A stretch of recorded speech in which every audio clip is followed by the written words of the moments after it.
karatig bayan, isang maligayang kapistahan po ng Birhen Milagrosa ng Orani.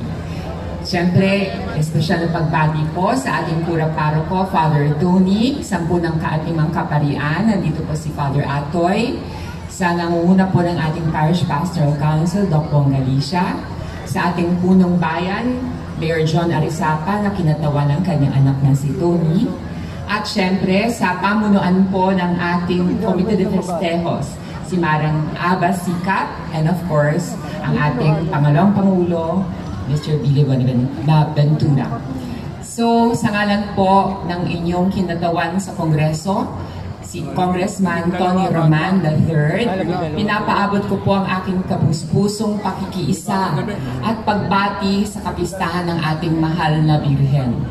Tanging dalangin po namin ng patuloy ang pagunlad ng ating bayan, ang ating kasiguraduhan, ang ating katahimikan dito sa ating bayan at sa buong lalawigan. At syempre po, lagi namin pinapanalangin ang inyong kalusugan at ang inyong kasiyahan.